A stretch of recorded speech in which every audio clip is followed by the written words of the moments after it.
are most welcome in my Gohil Academy. I am teaching you basic accounts, and today is my first lecture, and chapter is introduction of the accounts. There are two topics. One is definition of accounts, and second is meaning of business transactions. Now friends, what is the definition of the accounts? My friends, just I mention the definition. It is an art to keep the systematic records of the business transaction in the respective books of accounts. Now what is the meaning of the to write the systematic records? It means an accountant must write all the business transactions, not here and there, not in a diary, not in the piece of paper, not in the exercise book, not in the long book, but accountant must be write all these business transactions in the prescribed format of the account book, which is also known as a journal book. Now I am showing you, see, this is the account book and this is the format of prescribed format. This is the prescribed format in which accountant have to write all these business transactions. Now you see, the first column here is the date column, then second one is the to record the details of the business transaction, then the small one column in which you have to write the ledger folio number, and another two parallel column is for the journal entry format. First column is debit and second column is the credit. And when you write the ledger account, you have to use both the side. One is the left side, another is the right side. So accountant must write all these business transactions in this kind of prescribed format book. Now this book is available in the bookseller's shop, where textbooks is available of all the standard and subjects. So this is the meaning of to write the systematic records of the business transactions. Now what is the meaning of the business transaction? Business transaction means any kind of the transaction which take place in terms of money only too, not in the form of any article or not in form of any goods, but it must be in form of the currency only. So this is the meaning of the business transaction. Now your friends, a trader who carry out this business has so many functions. Now we see, nowadays we have mobile. Now in mobile we have two functions. One is the incoming calls and another is the outgoing calls.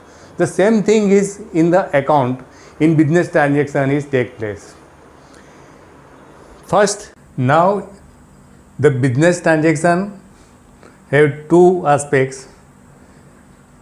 One is known as the debit and another known as the credit. Both are vice versa of each other.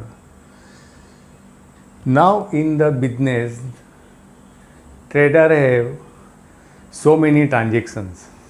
As per the double entry bookkeeping rules, all these kind of business transactions are classified under three categories, which is known as the personal account, real account and nominal account.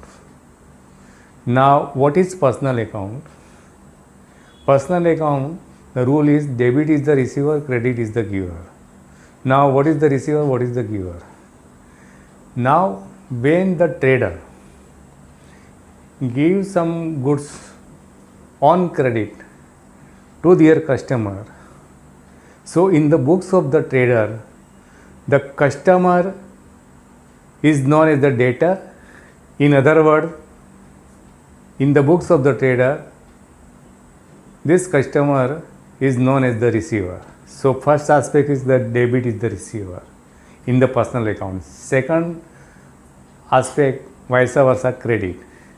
Now when the trader receive the facility of goods on credit from their supplier, so then in the books of the trader, this supplier is known as the giver and he is also known as the creditor of the trader. Then second aspect, which is known as the real account. In the real account, the rule is debit what comes in and credit what goes out. Sometimes in the business, trader receives some goods in his firm and sometimes he sold goods to the outsider. At that time, goods goes out.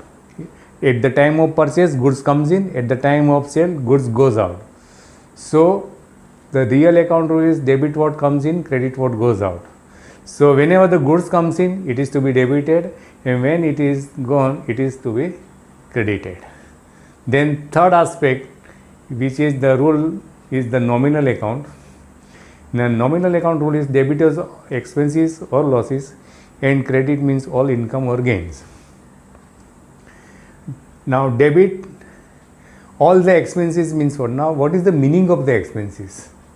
When the trader get the facility of different kinds of service from the different kind of the service provider, and in exchange of that service he paid some money, this kind of spent money is known as the expenses. And losses means simple, when the trader purchases the goods rupees 100 and is sold out of rupees 80, so this 20 rupees is the loss. Now on the credit side is the income. What is the rules? Nominal account is debit is all expenses or losses and credit means all income or gain or profit. So when the trader provide the facility to the others and in the exchange he receive some money from the outsider, it is known as the income. And gain means on whatever is his investment and the price in the market is rise. So that difference between the market price and the actual price of his purchase of any kind of investment, this difference is known as the gain. Then profit means very simple, selling price minus cost price. Suppose the trader purchased the goods worth rupees 100 and he sold out on rupees 120, so this 20 rupees is the profit. Now in the next lecture, we will discuss about there are so many accounts. Now which accounts are under the category of the personal account, which accounts are under the category of the real account, and which accounts are category under the nominal account, that we will discuss in the next lecture. Thank you to listen this lecture sincerely.